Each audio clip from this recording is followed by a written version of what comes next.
संविधान बदलने जैसी है तमाम चर्चाओं के बीच संविधान दिवस पर लखनऊ में हमारे सहयोगी ने संविधान विशेषज्ञ प्रोफेसर ब्रजेश मिश्रा से खास बातचीत की। हमारे साथ प्रोफेसर ब्रजेश मिश्रा जी हैं। सर, सबसे पहला तो सवाल यही है कि संविधान को लेके इतनी चर्चा। संविधान सरकार के कामकाज, सरकार के स्वरूप, सरकार और जनता के बीच संबंध को निर्धारित करने वाली देश की सर्वोच्च विधि है।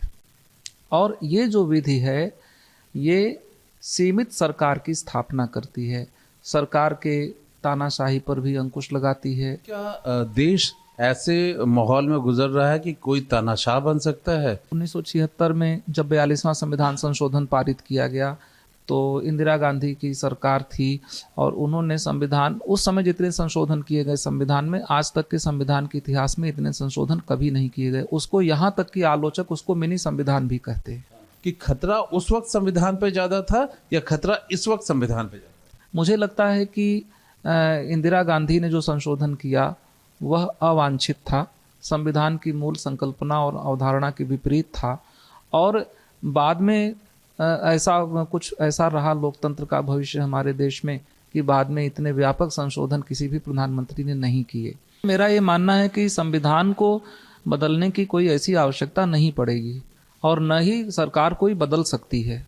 हाँ, संविधान में परिस्थितियों के अनुरूप अपने को ढालने की क्षमता है और वह शक्ति संसद को संविधान निर्मात्री सभा ने संविधान बनाते समय ही दिया था। तो संविधान, आप देखिए, स्वतंत्रता के बाद 125 के आसपास संशोधन हो चुके हैं। संसद को शक्ति है तभी तो।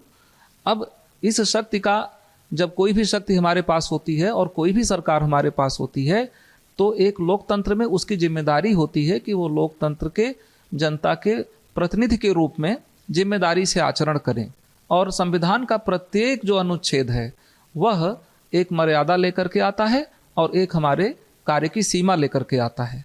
इसलिए संविधान बदल जाएगा या ऐसा कुछ हो जाएगा, ऐसी कोई बात नहीं है। फुल हसन के साथ आलोक पांडे, न्यूज़ स्टेट, लखनऊ।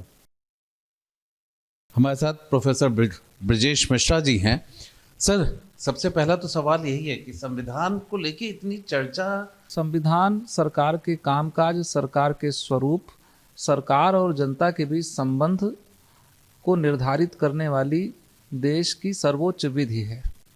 और ये जो विधि है ये सीमित सरकार की स्थापना करती है, सरकार के तानाशाही पर भी अंकुश लगाती है। क्या देश ऐसे माहौल में गुजर रहा है कि कोई तानाशाह बन सकता है? 1976 में जब 42वां संविधान संशोधन पारित किया गया तो इंदिरा गांधी की सरकार थी और उन्होंने संविधान, उस समय जितने संशोधन किए गए संविधान में, आज तक के संविधान के इतिहास में इतने संशोधन कभी नहीं किए गए। उसको यहाँ तक कि आलोचक उसको मिनी संविधान भी कहते हैं। कि खतरा उस वक्त संविधान पे ज़्यादा था या खतरा इस वक्त संविधान पे ज़्यादा? मुझे लगता है कि इंदिरा गांधी ने जो संशोधन किया वह अवांछित था, संविधान की मूल संकल्पना और अवधारणा के विपरीत था। और बाद में कुछ ऐसा रहा लोकतंत्र का भविष्य हमारे देश में कि बाद में इतने व्यापक संशोधन किसी भी प्रधानमंत्री ने नहीं किए। मेरा ये मानना है कि संविधान को बदलने की कोई ऐसी आवश्यकता नहीं पड़ेगी और न ही सरकार कोई बदल सकती है।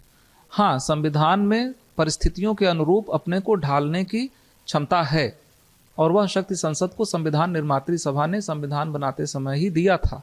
तो संविधान, आप देखिए, स्वतंत्रता के बाद 125 के आसपास संशोधन हो चुके हैं। संसद को शक्ति है तभी तो। अब इस शक्ति का, जब कोई भी शक्ति हमारे पास होती है और कोई भी सरकार हमारे पास होती है तो एक लोकतंत्र में उसकी जिम्मेदारी होती है कि वो लोकतंत्र के जनता के प्रतिनिधि के रूप में जिम्मेदारी से आचरण करें। और संविधान का प्रत्येक जो अनुच्छेद है वह एक मर्यादा लेकर के आता है और एक हमारे कार्य की सीमा लेकर के आता है। इसलिए संविधान बदल जाएगा या ऐसा कुछ हो जाएगा, ऐसी कोई बात नहीं है। फुल हसन के साथ आलोक पांडे, न्यूज़ स्टेट, लखनऊ।